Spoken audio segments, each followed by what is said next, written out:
Okay, so welcome back again to our next video, which is all about we will begin to deal with the graph, the same thing when it comes to deletion operation using the adjacency matrix. So now adjacency matrix, this is actually for deletion, removing an edge between two vertices I and j, set the corresponding values in the adjacency matrix equals to 0. Set gij and ji equals to 0 if both the vertices I and j exist.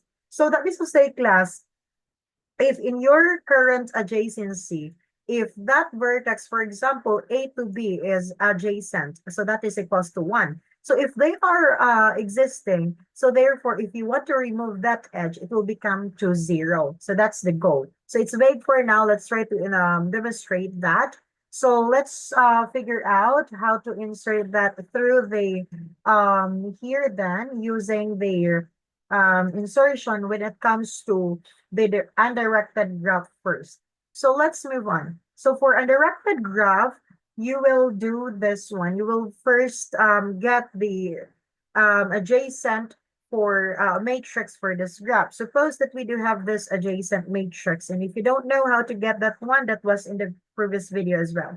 So your goal right now, you want to remove path from CD to DC. So CD and DC is actually vice versa, can be in red since that is undirected graph.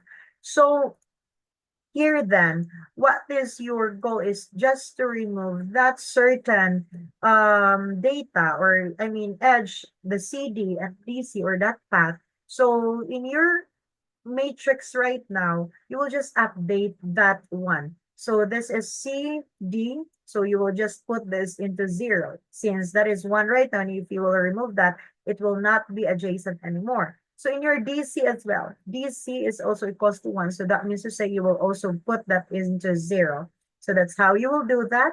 So suppose that you already removed the path for C and D and D to C. And this will be your updated adjacency matrix for doing the deletion or removing that particular path in your graph. So that's how you will deal with the deletion for the adjacency matrix in terms of undirected graph only. But let's move on to the directed graph. Suppose that we do have here this kind of graph, the directed, and your goal is to remove path from D to A if that exists. So yes, that is existing. And suppose that you do have right now the adjacency matrix of this particular graph, and that adjacency matrix, you will just update the D to E path. Since you will remove that, this is equals to 1 as right now, and you will just put that as 0 if you will just remove that particular path. So suppose that you already removed the path for D to E, and you will just update as well here as what I mentioned. So that's how it worked in adjacency matrix for the deletion of that particular graph right now. So if you do have any question, you can just message me through MS Team or just comment below. So that in the next video, we'll also discuss about the vertex deletion in terms of adjacency list. So thank you so much.